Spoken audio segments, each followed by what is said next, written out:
Gross. I know, it's creepy, It's dude. awesome, dude. It's so creepy. You gotta cut something when I'm talking where it slowly zooms in on him. Ready? I'm ready. What? You're supposed to count down. Oh, it's been a while. The first time you're on All right. here and you don't count All right. down. And we're live in 5, 4, 3. Welcome to the Binc Film Podcast. Oh I'm my just God. kidding. I'm kidding. Welcome to the Binc Film Podcast. We got some Grand Theft Auto news today, and I'm here with my brother and director, Michael Darwin Berg. We're going to be talking film. We're going to be talking video games. Welcome to the podcast. It's good to be here. Well, why haven't you been on here yet? I've been on a couple times. I sit off to the side. That doesn't count. Yeah, that's true. I don't know. It's been busy. There's a lot of work on the backside. So all the things that we talk about today, I won't be able to sit down and track them and time them out. So editing's going to take a lot longer. So don't talk about... God. I'll be right back. I got to grab my laptop.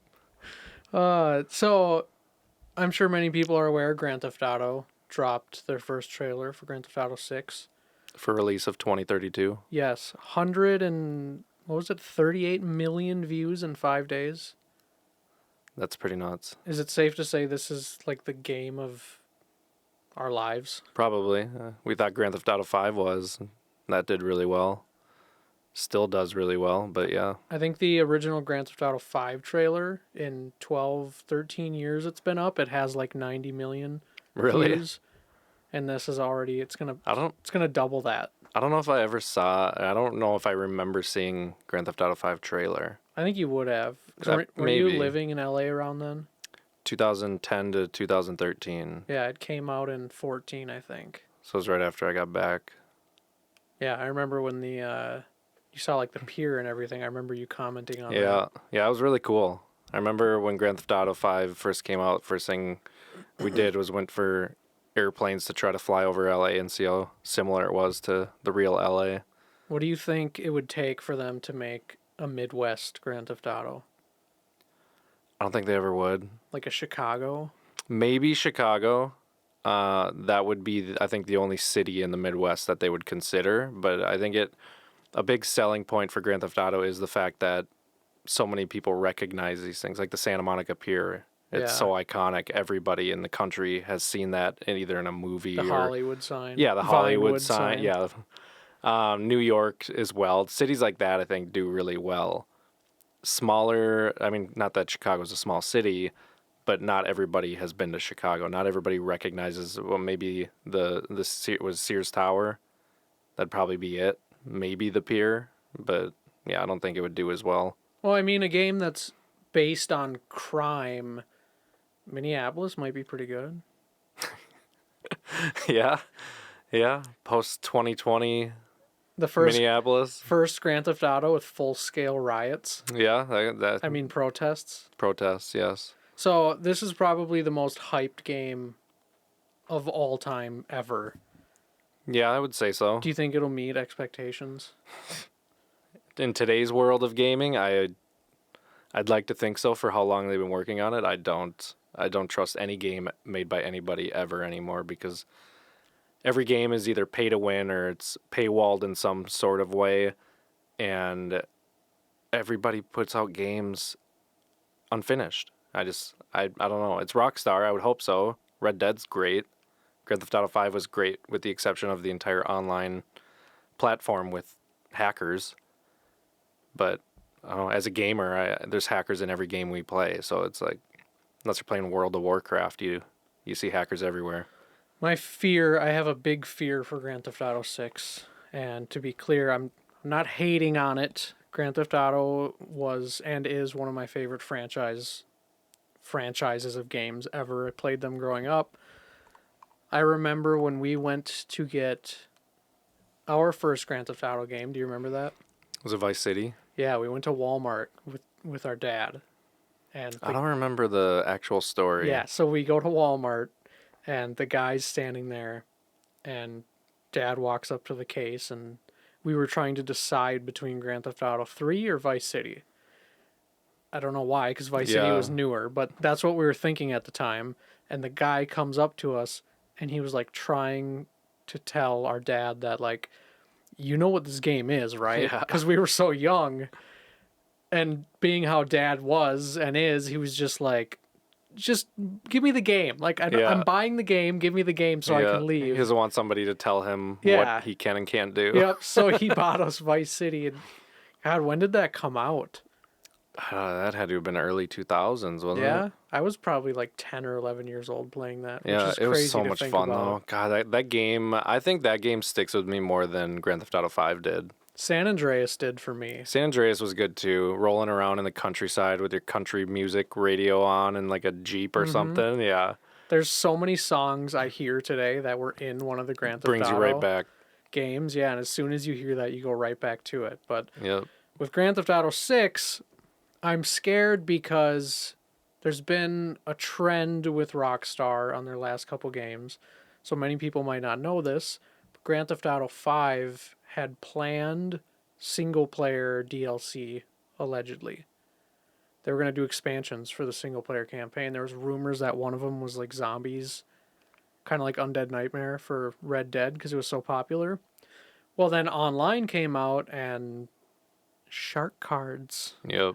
Pay to win. So they've made billions of dollars off of it. They canceled the DLC they had planned, and then you have Red Dead Redemption 2 come out, which I think many people would agree and argue that it's probably maybe the greatest game of all time, just all around, from detail to story to just all of it. I think it's hard to compete with that on every other level with how much time and money that goes in behind Rockstar. I think there's no other game out there that even comes close. No, and the fact that they didn't make a single DLC expansion for single player is a crime against humanity.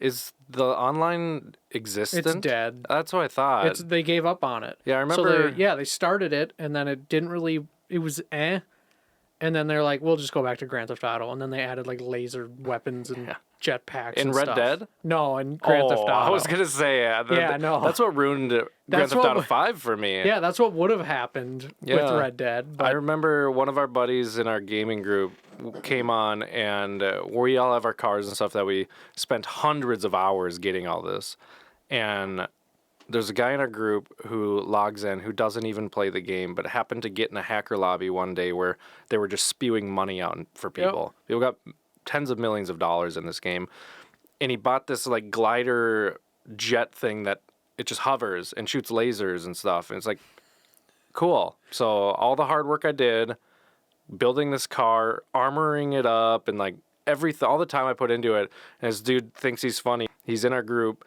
and he just like flies up, hovers, looks down at us, and then blows all our cars up. We're like, cool, thanks, dude. Now we get to go drive across town and pick them up.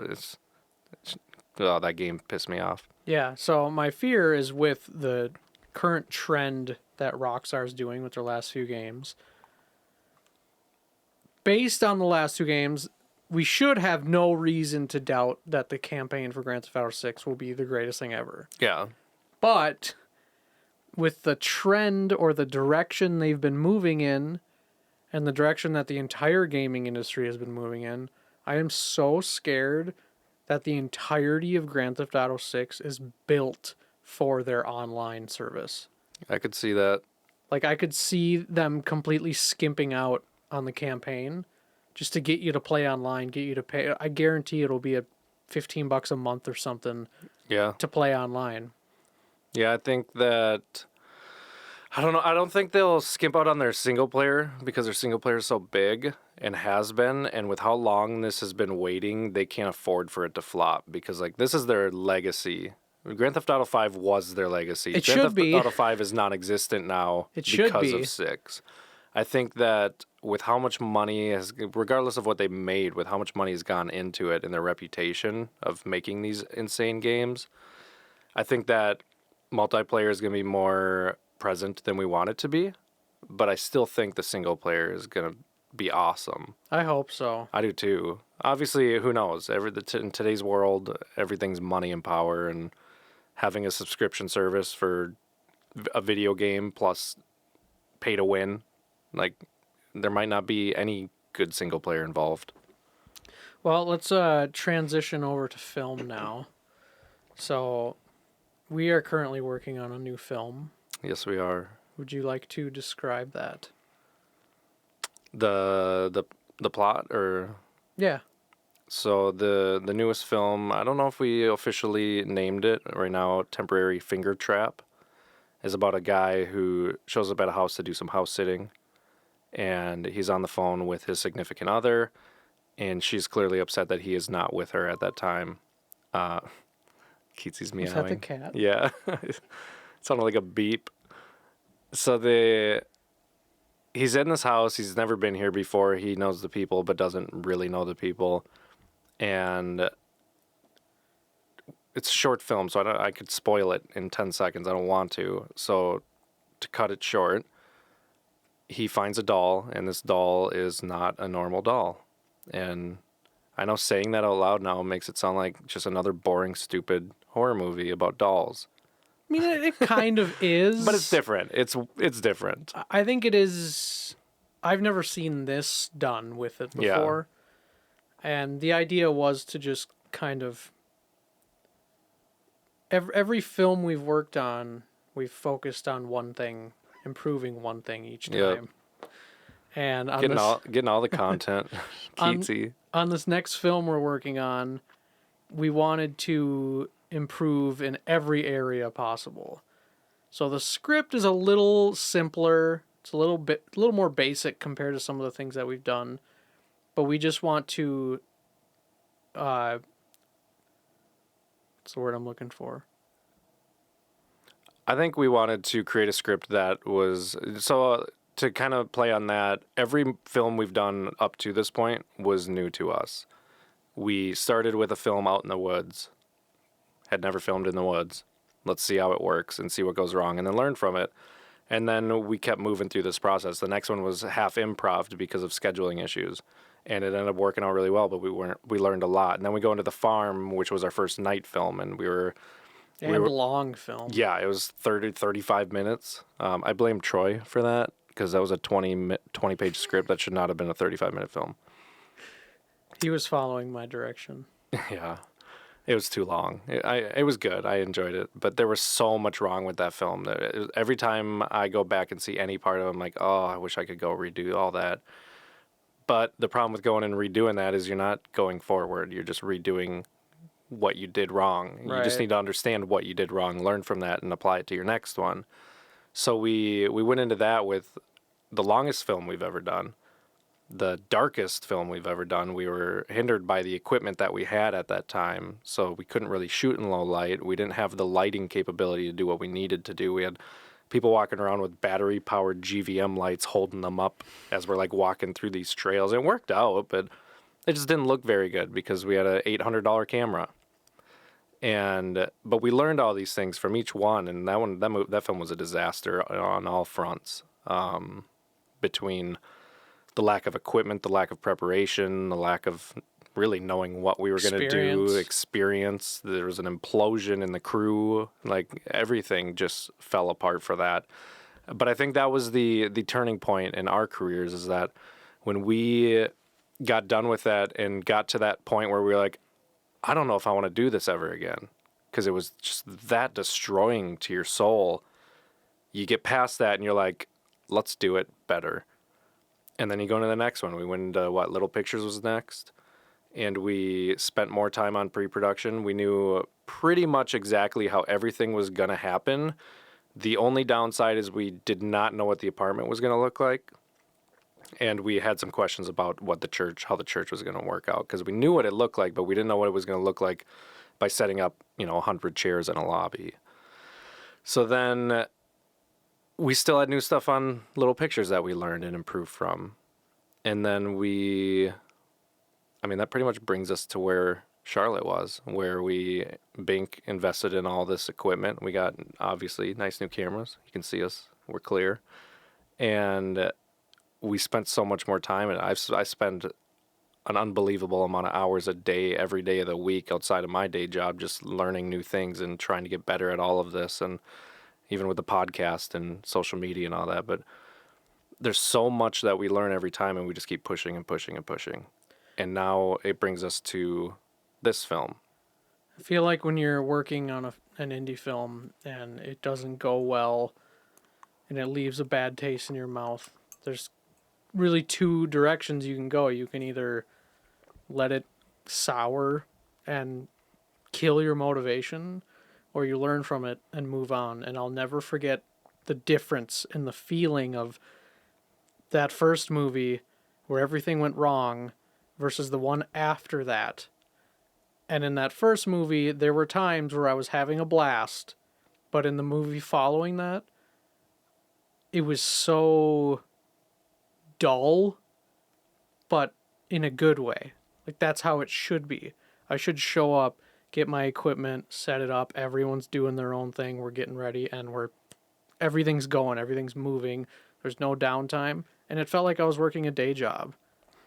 Yeah, And that was the first time I ever felt that working on indie films. I think I agree with everything you say. I think that you saying it felt like you were working a day job kind of is what I don't like about that. When things are so perfect and they just flow and you get everything done, I crave the chaos for it. I mean, Like, definitely. my creativity spikes when my brain is under fire and like I have to build this thing in my head and make the decision right now and like see it in the future.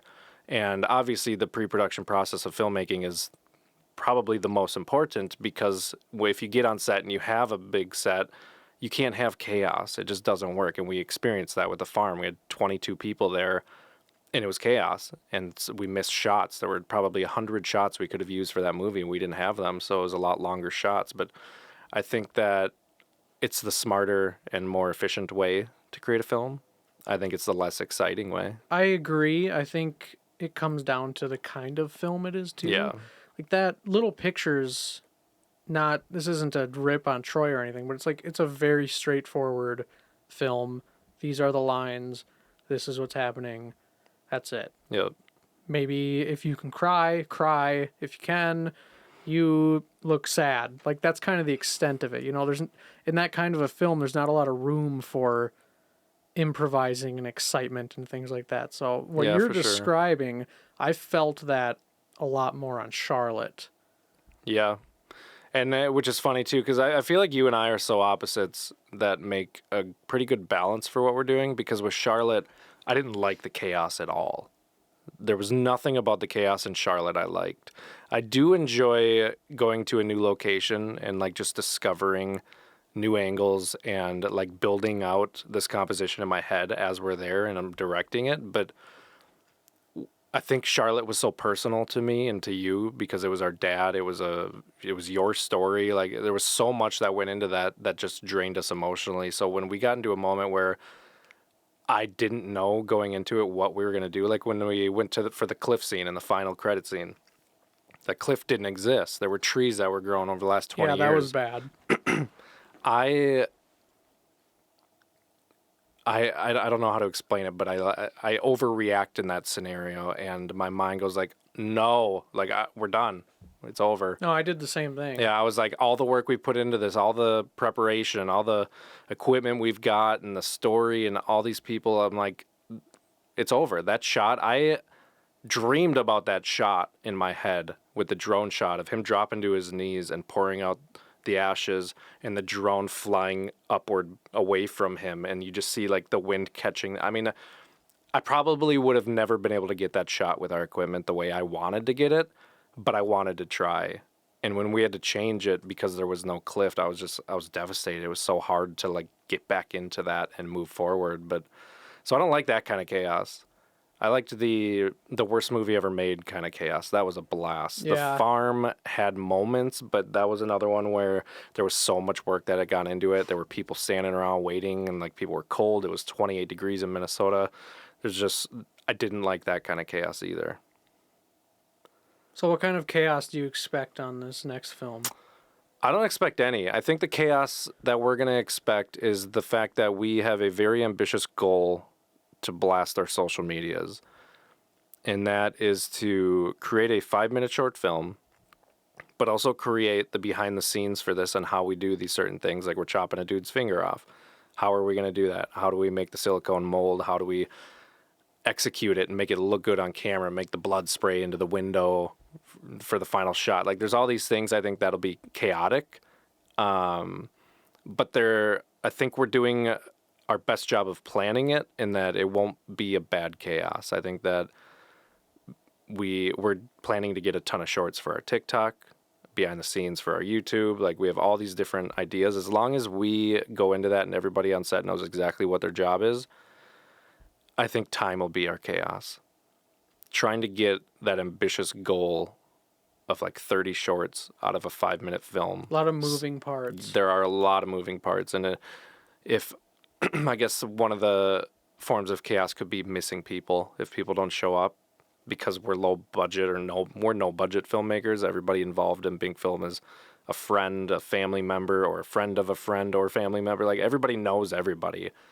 We don't hire anybody. Nobody gets paid. We don't do anything but just make movies because we love making movies.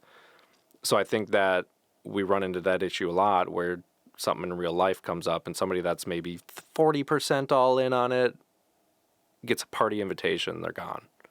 Yeah. Because they know that after that day of filming, and it's hard work, it's a long day and it's fun and we feed everybody and we have a blast, but they know after that day it's just kind of like they're waiting for the next film. There's nothing for them to do in between. So it's hard to get the people that really want to be. I think Kong is our rock. Without Kong, we would fail. You can send that to Kong. I have one question for you before we do some trivia. All right. What do you think is the best way to entice people to work on a short film when there's no budget?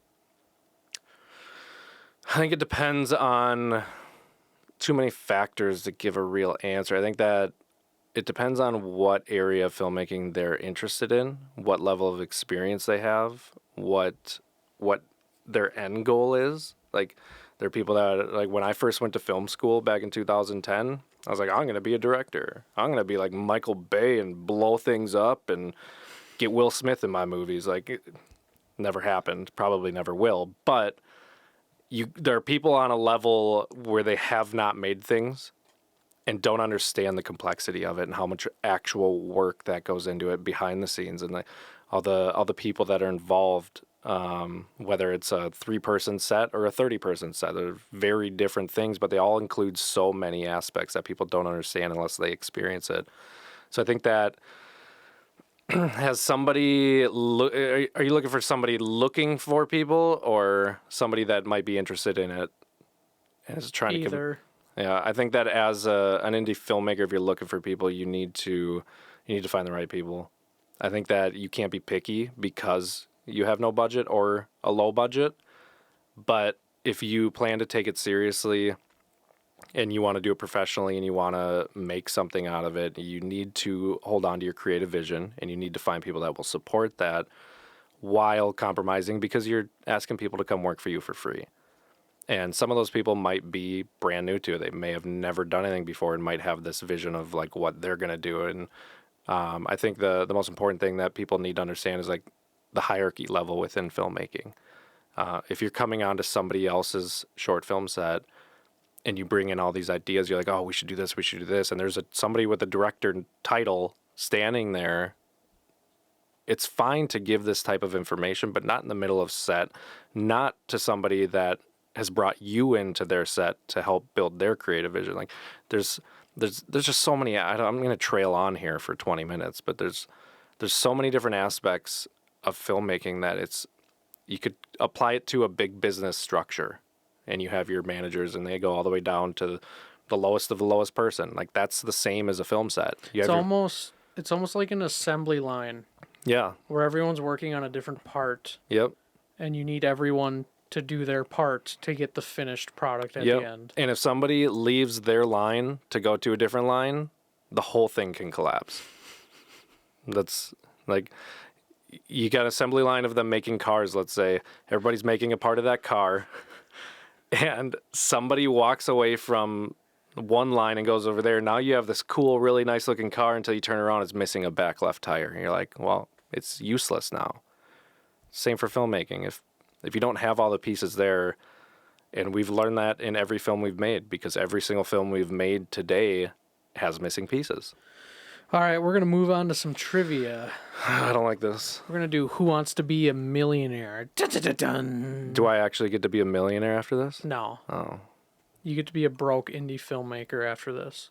So nothing changes? No. Hold on a second. All right. I got to remember my buttons here. Ooh, I like that. Ray. Okay. You remembered them all just like that? I just need to remember where I have them set in rows. Oh, okay. So, All right. all right, you ready? These I are don't know. $100 questions. If you get them all right, I'm going to get some trickier ones Okay. because a lot of these are super easy. Yeah, I feel like I'd like to think that I'm an extremely intelligent person until it comes to something like 1998 Who Wants to Be a Millionaire. I feel like I'm going to bomb this hard. Okay, here we go. Question number 1. All right. In Disney's Cinderella, Oh, no. what did Cinderella leave behind while running from the ball?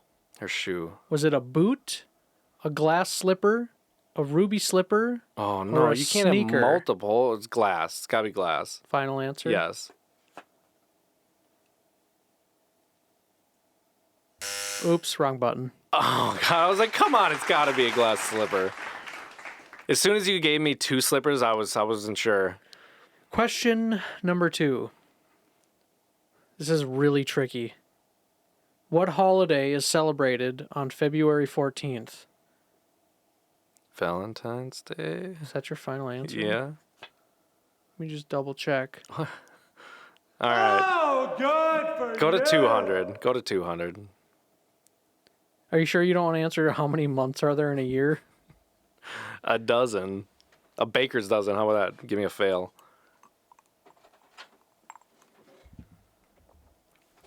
$200 question. Here we go. What name is given to the liquid inside of a coconut? Milk? Coconut cream, coconut beer, cocoa, or coconut milk? Coconut milk. Final answer. These are really easy. Are these the same ones they did on the show? Your cat's chewing on a I cord. don't know. Question number 4. Which plant do you traditionally kiss under at Christmas? Mistletoe. Final answer. All right, move up. Let's go harder. You sure? Yeah, come on. I mean, I'm undefeated right now. These are too easy. Give me some tough ones. No wonder Josh got all these right. Yeah, those are all so easy. Next time Josh is on, you're giving him 1,000 or plus. Like, there's no $100 questions ever again. What we should do from now on is just play the game each time and see And who can rank get the up. furthest. Yeah, we should. We'll do that next week. In basketball, what is the name for the area outside the three-point arc? Midtown, uptown, lowtown, downtown. I thought it was like mid-court. Read them one more time. What is the name for the area outside the three-point arc? Midtown, uptown, lowtown, downtown. From downtown. Is that it? Is that your final Yeah. answer? Oh, Is it? good Oh my God! You know how I know that? From the game? What was it? Super Nintendo? Yeah. He's on fire. What is it? NBA Jam? Yeah, I think so. Oh my God! That's weird. Okay, that's 5. In which year, this is for you, in which year were the Oscars first broadcast in color? Oh, 50s. 1929, 1945, 1958, 1966. It's got to be 58. I think it's 66. I think it could be because 66. Yeah. Yeah, I couldn't remember. I knew it was around that time when color TV came out, so it was probably later that the Oscars get aired on it. What was the name of the Pilgrim Fathers sailing ship? The Mayflower? The Golden Hind? It's not that, so Santa Maria Kon-Tiki. it is a Mayflower.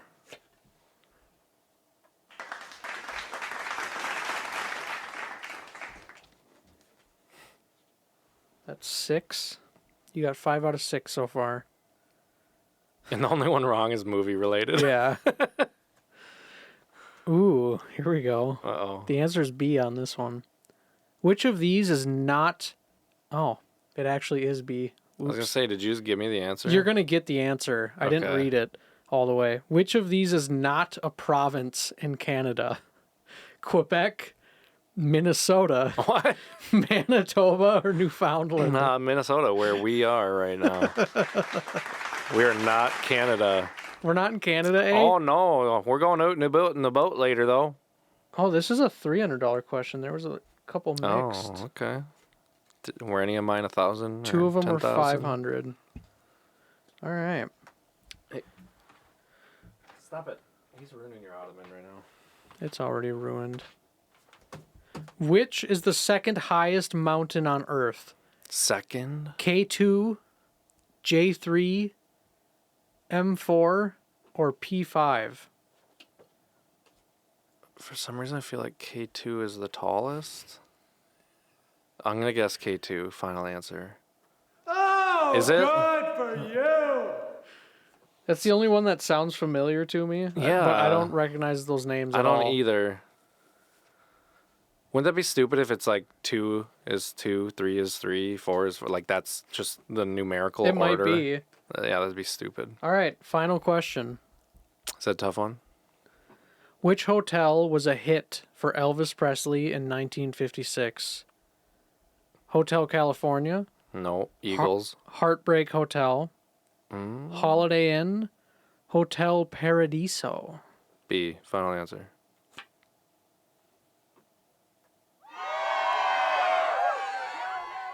I don't picture Elvis singing the Holiday Inn song. You got 9 out of 10. Nice. So- and how high did we go? 500? Yeah, you tied with Josh. Yeah, but he was did 100. hundreds. Yeah. And the one he got wrong, yeah, screw Josh. He sucked at it. We'll see how he does next week. He's not even gonna watch this. So Probably not. no, he will watch this. He'll watch every episode of this. Josh, if you were watching right now, I need you to send me a text message right now that acknowledges that you saw this. I bet he watches every one of these, but he's never watched any of our short films. Well, we know he hasn't watched any of our short films. We I quizzed know, him but a month ago. I'm saying though, I bet he watches every podcast Oh, episode. I'm gonna be honest. I don't think he watches any podcasts either. No. He shows up, he talks, and then he forgets we exist. All right, would you like to do the outro? The outro. Thanks for watching the Binc Film Podcast. I am Michael Darwin Berg, and you can find me on all forms of social media. I am the guy who started Binc Film. Oh, good. I was waiting for that. you. I was waiting for that. And I am the one behind the scenes making all of these videos happen. Eric across from me, Eric Gordon Berg, is my brother, who is the audio, music, composing side of all of our filmmaking. As you can tell, he's got that gnarly soundboard. I don't think they can see it. Probably not. You can find him everywhere as well at Eric Gordon Berg. You can find our channels. I guess you'd be watching this right now if you're... Well, maybe Spotify. We're on Spotify and YouTube for the Binc Film Podcast. We are on Instagram, but I don't post often. We are on TikTok. I post everything on TikTok that we post on YouTube. And then you can find Binc Film, our main channels, on YouTube and TikTok. We are banned on Instagram. You guys still haven't talked about why we're banned on Instagram. No, we're out of time though. You guys need to do that. Yeah, we're way past. You guys need to... You guys need to talk about that next time. But yeah, check out our short films. We have a new one coming up. We're filming here in a few weeks, and we're pretty excited for that. It is a horror film. If anybody knows me, do not like horror films. I think they're terrible. I think that they are jump scares. And I'm looking right at you, audio guy. This is gonna be a thriller, not a horror. All right, I'm in for that. You know what? We're gonna coin a new phrase, Yeah. a new genre. I mean, thriller already exists. No. You ready? Yeah. It's called a dark thriller. A thriller. A dark thriller. thriller, I don't get it. thriller and horror, No, not horror. thriller OR instead of ER. It's like a dark comedy, but it's a dark Okay. thriller. It's not horror. It's not a jump scare kind of thing. Okay. It's a thriller, but it's a very dark setting, dark atmosphere, dark events. I wonder if that exists. I've never heard of that. It does now. All right. We're going to do that. So, yeah, we'll try not to make it a horror film. I think it's going to come across as one just because of the doll, the premise with the doll. I think it just fits in every horror movie that comes out, except those people get, $30 million to make their movies. You mean $300 million? Whatever they get. I spend a couple grand every time we make a movie, and that's where we're at. So go subscribe to our channels. You can donate and get in our films. You want to do that? You can donate on our link tree and show up in the producer credits. Fund our next film. Help us keep our dreams alive. Working hard to get there. But yeah, check out our other channels. If you are watching this, we changed from Monday and Thursday to Mondays now. We with our films coming up, we had to kind of scale back. So it'll be every Monday at 8 a.m. unless I'm just busy. And then it won't be. So yeah, thanks for watching. Cut!